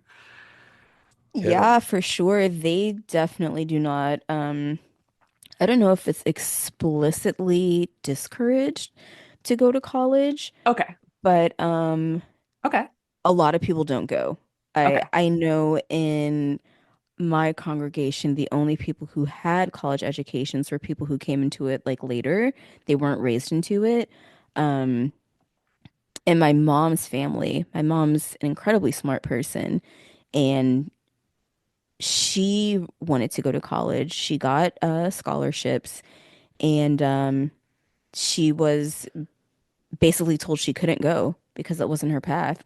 Not only was she a girl, but you're not supposed to go to college, and you leave that to your husband. You're supposed to be a stay-at-home wife, and that really, really broke her. And she'll just now admit it, but that's when she knew it wasn't really for her because why wouldn't you want to educate yourself and be able to take care of yourself?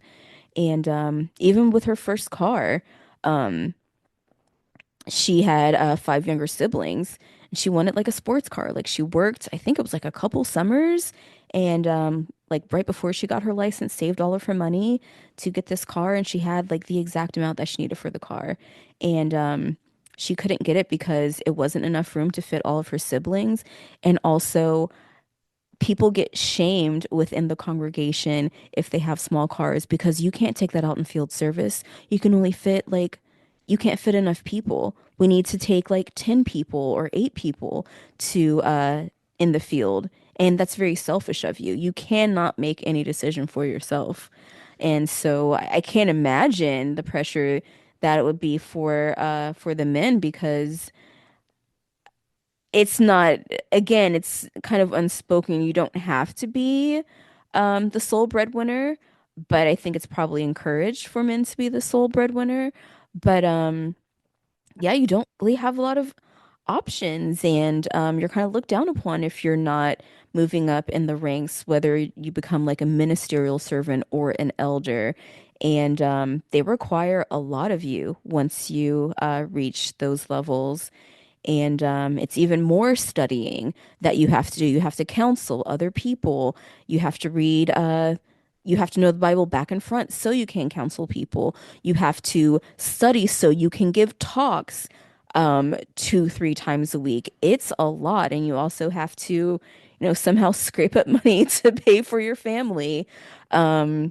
Yeah, that would be really tough. I've never thought about it from the male perspective. Yeah, and to paint a picture of this, Nadia showed me a like one of their Jehovah's Witness movies, and it's about this boy who's in high school and he's really good at track and his coach wants him, the boy wants to go to the Olympics. His track coach sees this great potential in him and comes up to him and is pretty much like, hey, like, look, you're missing some of your meets and stuff because he's going to meetings at the what meeting hall? Kingdom Hall. Kingdom Hall. And so he's like sitting in the bleachers, like reading the Jehovah's Witness book, and then um a boy comes up with a hat turned backwards. He Backwards hat means bad means news. bad news. He hops over the railing to come over and talk to him, and He's not a he, proper boy. he's trying to encourage him. He's like, "Where you been?" Like blah blah blah, and like these are all like little subtle inclinate, like little things to kind of show that this is like a bad influence. Whereas like anyone else watching that would be like, "Oh, I mean, like yeah, he's kind of a sketchy friend, but he's encouraging him to like you know reach his personal goal." And so he goes home, and his dad is not part of Jehovah's Witness, but his mom and grandmother are. And he's sitting down, and I guess he's got a reading what is it? Oh, he's studying to give a talk. So he's going to get up in front of the congregation and teach them a part of the Bible. Yeah, and so he's studying for this thing, and that, you know, they're proud, and the dad comes home with a briefcase in his hand, which is another sign. And a beard. Yeah, a beard and a briefcase, which is a subtle sign, and it gets less subtle. He puts the briefcase down. He's pulling papers up at this dinner table. You know, he's encouraging his son to work harder at school, which again, these are all like things that, you know, I would look He's at a it like great dad. his father cares. Whereas like for from the Jehovah's Witness eyes, is like, oh my gosh, he's discouraging him from the church. Yeah. And so he goes up and he does his talk, and it was kind of funny because the leadership guy is like this like German Nazi sounding guy. And he comes over and he's like, "Oh yes, I see that you have you did such a great reading there." And his talk was kind of like talking about like the work you put into running, and the carbohydrates you need to run in relation to like the spiritual experience you Oh, the need. spiritual food. They love doing Yeah. that. And he's like, "Did you know that I was once a swimmer who wanted to be an Olympic swimmer myself?" And he's like, "You know, why don't you come over? I have some things that you could help me out of over at my house." And he You're like, always doing work for someone all the time. so yeah, so the boy goes over and he just is painting this guy's fence with him. It was like some weird like Huckleberry Finn little trick with this like sinister German guy. And slow but sure, the and he's the leader of this Kingdom Hall. Slow but surely, he's kind of like, so where were you the other day? Just kind of like slowly trying to manipulate him into and teach him that like, oh, you know, like don't um follow your dreams, you know, be of service to the Kingdom Hall. And then they have this cutaway scene where, you know, there's the boy and his coach is talking to him. They show him he's got a bad knee and has to pop a painkiller to just get this subtle idea that it's like, oh, if he follows his dream, he's going to be injured. And by the way, that guy was short. He was not a track star. There's no way. But he's like, he's sitting there giving good advice. Like advice a good coach would give is like, you know, I've noticed you've been kind of falling off. Like, you know, you got to really decide what you want to do and like follow your heart. To a Jehovah's Witness, you are discouraged from following your heart. 1000%. And so he goes back over to this German guy's house. They like finish painting the fence and he's painting the gate sign, and they step back and it says Willkommen, like welcome, you know, and they go into the house and you know, he's like, "Did I believe I told you about when I wanted to be an Olympic swimmer." And he starts telling him this story about like how he was persecuted in the Holocaust as a Jehovah's Witness because they love this like victim story. And he pulls out this box and he brings out this bowl and this spoon that he used when he was in the Holocaust. And he's telling him the story. He's like, had I not gone to Jehovah and pursued my swimming career, then I would have become a Nazi like much of my friends. And You heard it and here first, folks. but Swim team leads to Nazism. yeah, yeah. And he's like he's like, because I followed Jehovah, you know, I you know, did not become a Nazi and, you know, spent time in the concentration camps where we were happy. And he loved it. Yes. He's They take so much pride. Like they always want to go back to Nazi Germany because they're like, hey, did you know that we were persecuted too? It wasn't just the Jews. Like, look, we have pictures. Like, please study these. And like hypothetical, like things that they make up where they're like, yeah, like we may have to be like hidden in bunkers because we know that like God's people will be hunted down like animals. And they're just like, oh my God, like I can't wait to like prove to Jehovah how much I love him. Like, please just like tie me to a tree and shoot me. Like, it's so we ridiculous. definitely got to get Oh to my that God. bunker one day. Yeah. What But what yeah, is this yeah, bunker? Yeah, yeah. you know, he tells this story of modesty where he's like, we were happy because we were in service to Jehovah and it's all I needed was this bowl and this spoon and how like enlightened it was. Now the thing that is not described in the video because they wouldn't do this is okay, so you've given up your dreams to pursue Jehovah's Witness and do field service instead of have a job or work minimal hours a week just to provide the like little food and housing that you can. Is like, but if you become an elder, it's like, well, it's kind of like a Ponzi scheme. That's how you get paid. So this elder who's having him paint the house, it's like, oh great, you get all the service you need done. You need your fence painted. Yeah. Yeah, you need your fence painted, and it's kind of funny because it's like, oh, I thought all you needed was a bowl and spoon. Why do you need your fence painted?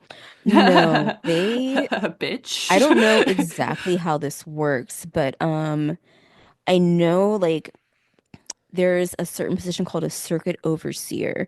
You literally just like live off of the congregation's donations.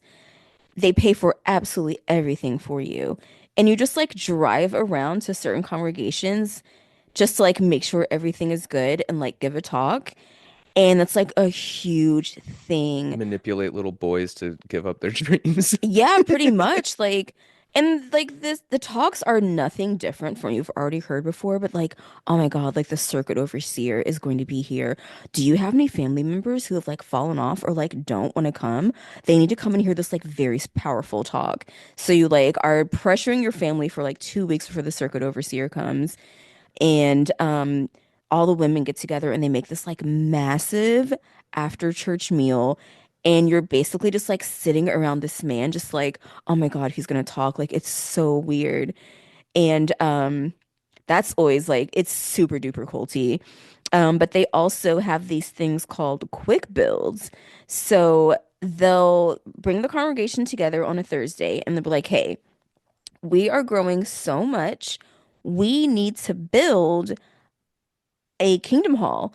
And we're going to do it in 3 days. And you guys are going to drop whatever you're doing this weekend. And you're going to come volunteer your time, give us money. And we're going to build this building in a weekend. And you're going to love it. And they're like, oh my God, like, I will love that. Like, I cannot wait to go there and serve.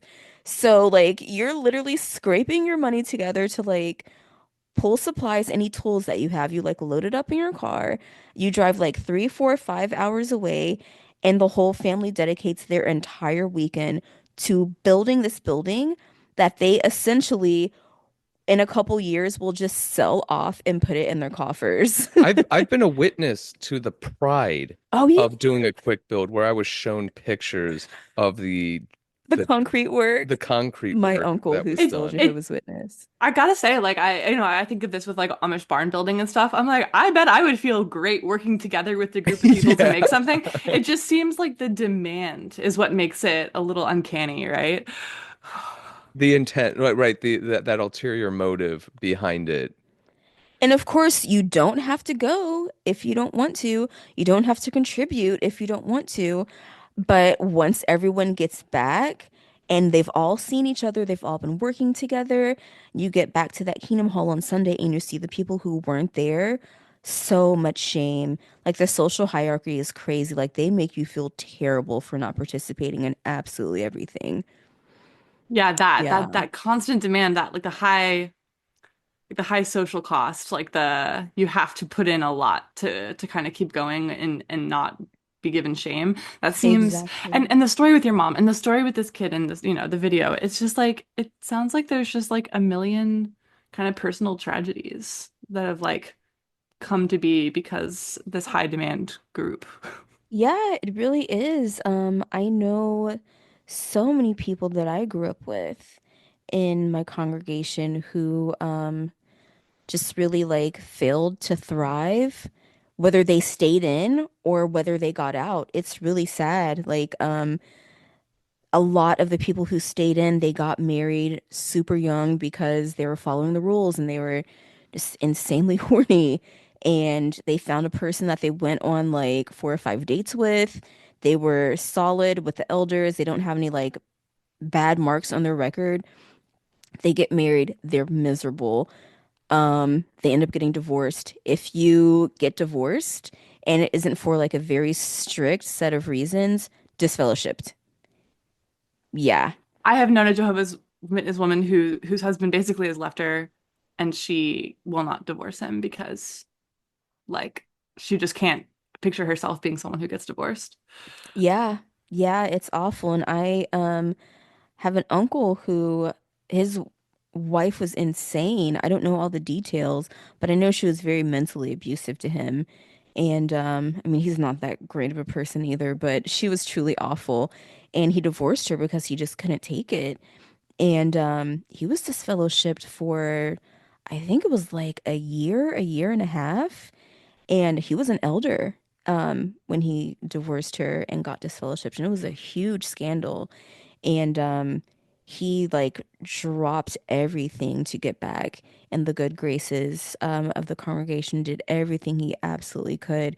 It was honestly really sad to like see this man groveling to get to get back to a an organization that really didn't treat him that well. They You just know, used him for everything.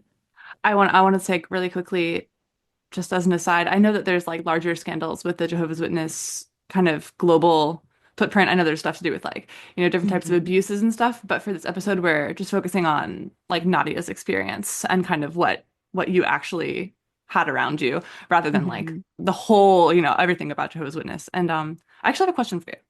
Yeah. If you could talk to like whatever 14 or 13-year-old version of yourself, the one that was like kind of just stuck in it, like that was just the constant reality around you, and you could like tell her something, or if you could tell and someone who's listening right now who like is really feeling that inner conflict and they're not really sure if like they could have a life that can take shape if they were to like move out of this, like what would you tell them? Oh, wow. I know it's big. It's big. So many things. Believe in yourself. Don't let anyone break your confidence or your belief in what you can do. Cultivate those friendships everywhere you can. Build your own community. Your family is who you make your family, not the ones who you're blood related to. And focus on your strengths and do everything you can to set yourself up for success before you even turn 18. And just be fully prepared to let your family go and don't let people walk over you and manipulate you. That's really the only way you can survive. Now, it's been a while, but you and your mom are on like you're on good terms now, right? Like or We like are. yeah, people come around in time, right? Hmm. Especially with time, like a lot of Yeah. wounds can heal. Yeah. Yeah, yeah, oh my goodness. I moved out the day I turned 18. Hell yeah. Yeah, it was I think it was like a Wednesday. It was the middle of the week. And I moved in with one of my friends. I had saved up some money, but I hadn't like really gotten an apartment yet, and I wasn't really for sure like what I was going to do. But I had friends come over after school. We loaded up my friend Neil's van. I got all my clothes out, like little pieces of furniture, and I just moved out. And she didn't call me, she didn't text me. She didn't do anything. She just ignored me for a very long time. Um, Eventually, I ended up moving to California with my dad, into his house. Um, and we didn't have a good relationship either. And it was very odd because he no longer was a Jehovah's Witness. He's been disfellowshipped for a really long time, and he didn't give a shit. But he was still like pressuring me to go to the Kingdom Hall all the time. Like he wanted me to be a Jehovah's Witness. Huh. But he's also a very controlling person, so it kind of makes sense why he would want me to do that. But again, I just got my own place and moved out. So I had a really bad relationship with him for a really long time. And I don't really talk to my dad about it anymore, but I talk to my mom about religion, and she's just now opening up about how it stunted her and how she basically just succumbed to the pressure of being the oldest child. in this huge family. And my parents got divorced when I was pretty young. And my mom just really wasn't in a good position when my parents got divorced. And she needed help. She needed a community. And again, that's how people get sucked into these high control cultist religions. And she did a lot of things while I was growing up that I knew was completely hypocritical, completely went against the teachings. And the only reason why it bothered me is because she was holding me to a very high standard that she couldn't even keep herself. And she broke like a really bad rule. Cool. And I caught her and it made me really upset. And I ended up like telling my aunt who was in the religion. And that was a huge issue. Like, I don't want to go into all the details, but that started a really bad, not even a cycle, just my mom and I didn't speak to each other for a really long time. Um, I didn't believe in her. I felt like she didn't have any integrity. We still don't talk about that to this day, but now that I'm older, I see why she did a lot of what she did. I don't think that it was right, but she just wanted her own life. She was under so much pressure and she was trying to do the Yeah. best that she could. And she just wanted to have fun every once in a while. Yeah. Yeah. And yeah, I now she knows it's not for her. She doesn't care. She is really living a good life outside of the religion. So Good. one of the Good. things that Yeah. I think's worth noting is, you know, like I know in a lot of Christian sects there is this idea like, oh, like that paycheck or not paycheck, but that check that pops up in the mailbox, that you know, or you can go to the church and you need financial help and they come together. Yeah, that so it's like here's a religion. I'm gonna have Nadia talk to it that does not do stuff like that. Absolutely not. No, no, no. You figure out your own way. Or maybe you need to humble your lifestyle. Like if you Woo. can't figure out a way to, I mean, I'm just assuming this is the kind of things that are said, but no, you can't go to them for any type of financial help.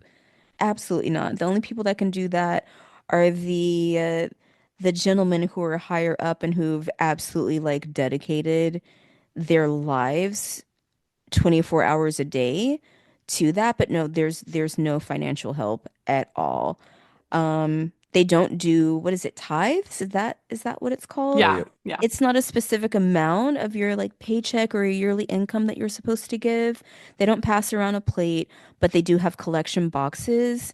And like when my parents divorced and we moved back across the country and I was solely living with my mom, we were dirt poor, like comically poor. Oh, And I remember like the little money that she had, she was still giving some of it to the Kingdom Hall. Oh my God, this is so shameful. I saw her do it one time and she didn't push it all the way down in the box. And I fished it out one time and put it back in her purse. oh, Nadia. And it's just Yeah. ludicrous because I mean, at that time we were living in a shack that was literally falling down and we were heating our house with an oven. And you're still giving money to this religion that is worth billions. That's crazy to me. Nobody came to help us. They would come over to the house and make sure that we made it to the meetings, if we missed it. But did anyone offer any help or assistance? Or, hey, there's a giant hole in your roof and it's about to be winter. Would you like for us to maybe patch this? No. Bring your ass to the Kingdom Hall on Sunday. Yeah, they're They awful. high demand groups really will like they'll take everything from you. Like if they can take a little bit, they will keep taking and taking and taking. Yeah. Yeah, yeah, for sure. That's it's so interesting because it's I'm glad to hear that your mom is also out of it and like living her best life. In the words of Lana Del Rey, it's never too late to be who you want to be. Yes. Like that makes me really, really happy, like to just know that. there's people who have successfully like transitioned away from all of this and like move towards something, and even even the hypocrisy or doing something that they know they're not supposed to do. I can't help but see it as like their true self fighting badly to like to have its moment or to experience life, right? Like their real inner Yeah. self that wanted to rebel younger and couldn't. And it's like it's so like I see the war happening and I'm like, oh, but of course it always comes out wrong because Yeah. you're in such a state. Yeah. And it's Oh like yeah. it happens for everyone. Like if you're a person listening to this, have grace on yourself. Yeah. Yeah, I've definitely seen it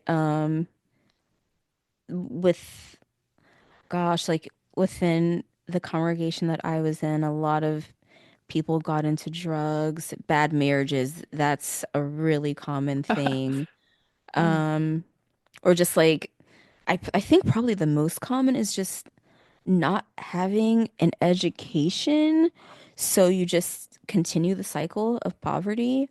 Um, because kind of like I don't know like shame or like not having the confidence in yourself to really take the dive and educate yourself, because from the time you're little you are taught to like be humble, shrink yourself, male or female.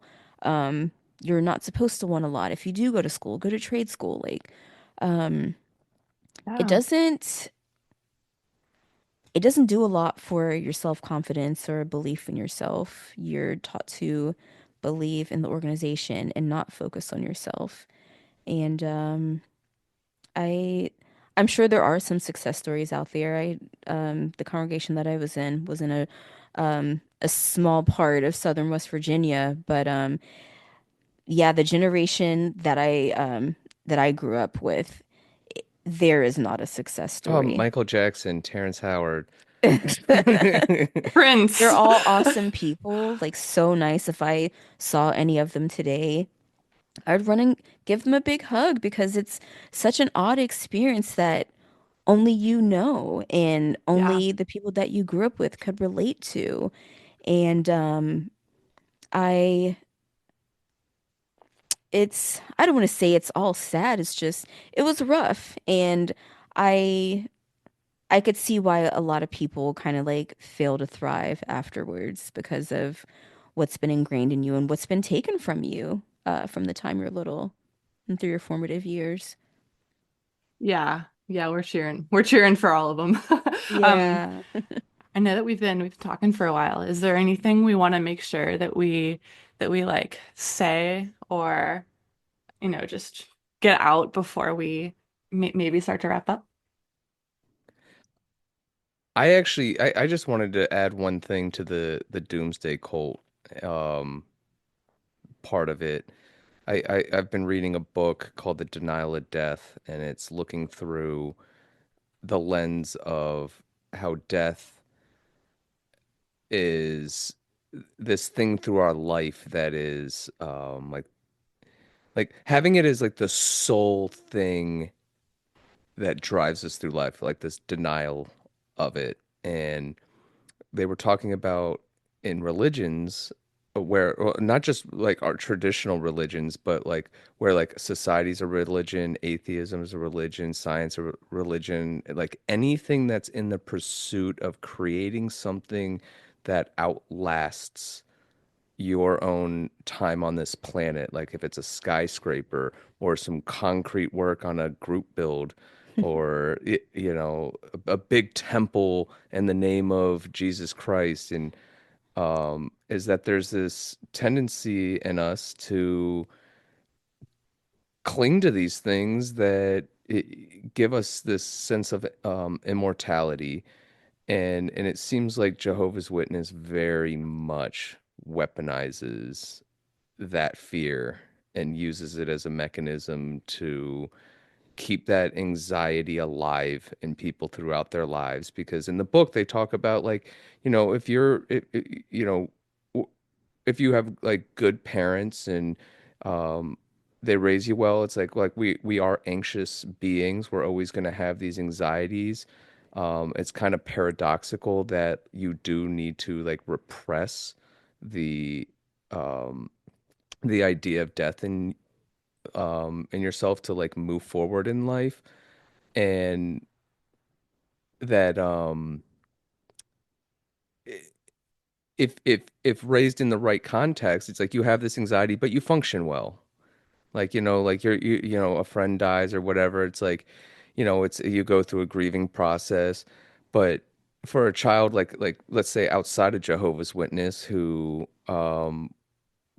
had a bad childhood, it's like, well, those anxieties like come up later in their life and like rule their life. And Yeah. so it's like you're looking at a religion that like very much focuses on that fear.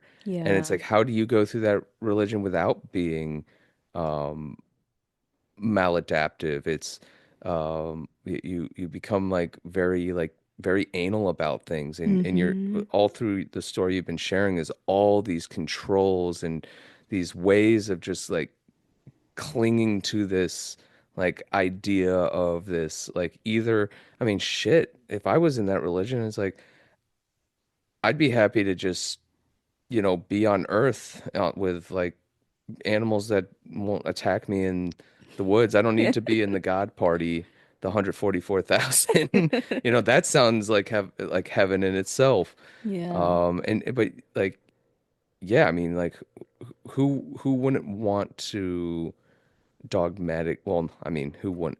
I wouldn't, but um, yeah, the dogma behind that, just like blindly believing that and following this group so that you can um have that when it ends is um, something that has like the most powerful hold on us. And like I Yeah. said, they're using that. Yeah, for sure. Um, I guess the only way you could maybe like shatter that for them, and I've done this, I think, I don't know if this is the second or the third thing that I said that like really set my family off. The whole thing that they're hoping for is the everlasting life on earth. And I said, well, like forever? Like, what if I get bored? What if I don't want to live forever? Immediately Yeah. grounded. Wow, aggressive. It was a real question. I mean, of course, I'm like, living this mundane life in small town southern West Virginia. I can't imagine living forever in a world like that. So, How of did course, as a kid, I was thinking, like, yeah, that sounds awful. Like, I would not want to live forever. But yeah, they put you in a position to suffer for the potential to live a great life uh so far in the future. It's really Well, manipulative. it's like, yeah, you just waste a whole lifetime You do. suffering. Yeah. And And being told that you have to enjoy the suffering. yeah. Yeah. how have you mentioned going to therapy. How have you like healed, or like what did you discover that you needed to heal like as you've become your own person, you know? Um, a lot of it has a lot of healing has been done teaching myself that I'm not crazy. I know that sounds so odd, but you get gaslit a lot in the religion, and even now I second guess myself. I do it with John all the time. Like something will happen and I'll have a reaction, then I'll go to him like, "Hey, you heard that? Like, am I nuts?" You get Like even though I know like I did the right thing and I most of the time have been the entire time, I'm always thinking that I did something wrong.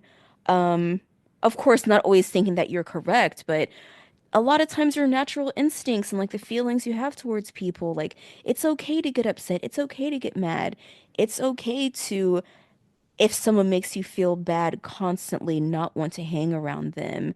And also hanging out with my cousins who are out of the religion, recounting a lot of what happened when we grew up.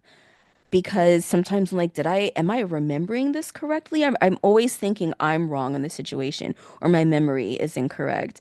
And talking about those things with them, that's really helped. And really just kind of like explaining like in therapy the train of thought that I'm having and asking the therapist, am I valid in this? And is it odd to have these feelings? And just developing something very separate from what I was taught because everything I was taught was really maladaptive and just like refining it every single time I fuck up because I fuck up a lot. Um just Yeah. being kind with myself and just being open to learning and relearning everything that I'm doing and not being set in my ways and learning from other people. Um I think being open has been the best way that I've been able to heal myself. And it's still a journey. I like that. I like having like good relationships with people around you where you can kind of ground in, like you can kind of be like, let's check in together and make sure like this what like reality is reality or like help Yeah. me understand and like reflect back to me what's going on so I can like keep building my sense of like self-trust.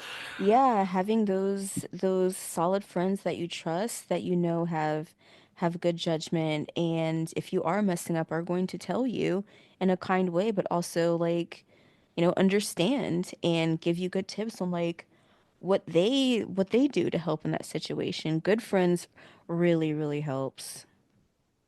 Hell yeah. Do you say watching those videos helps?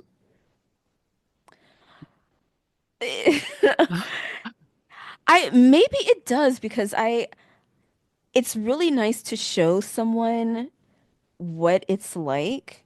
Because I feel like maybe my stories aren't good enough and to have like a visual and someone else talking about it. Um, it's nice to expose someone to what it was like when I grew up. So I don't know if it helps.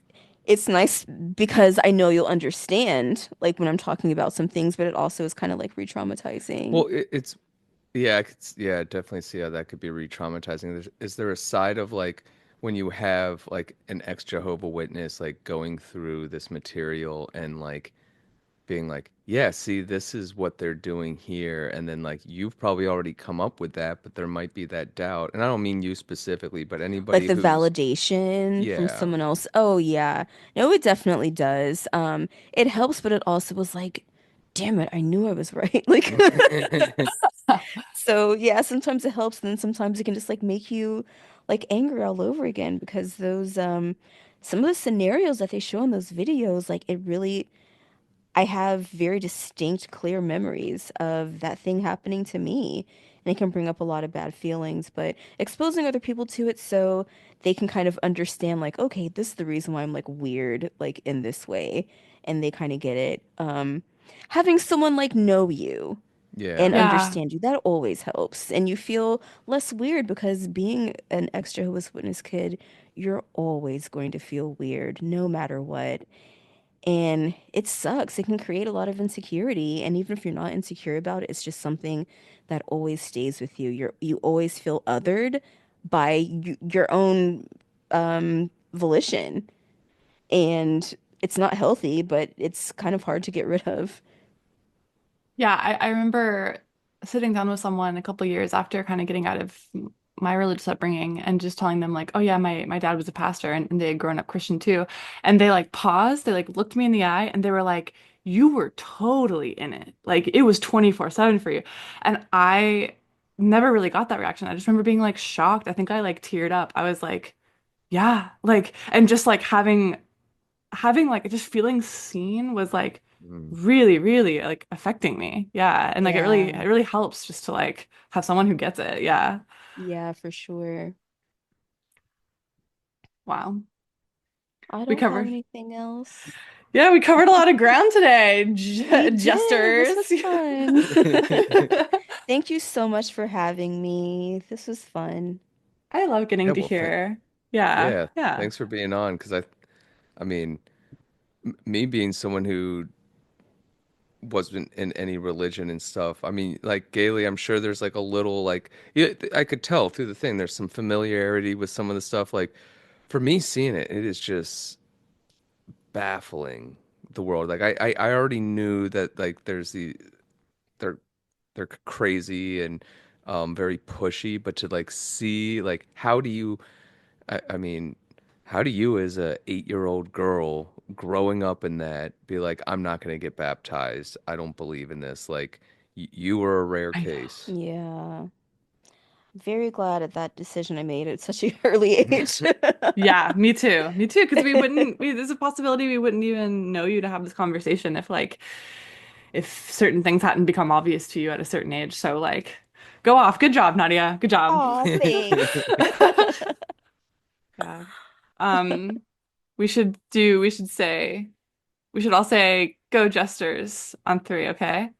One, one, two, three. Go Go jesters! Jesters.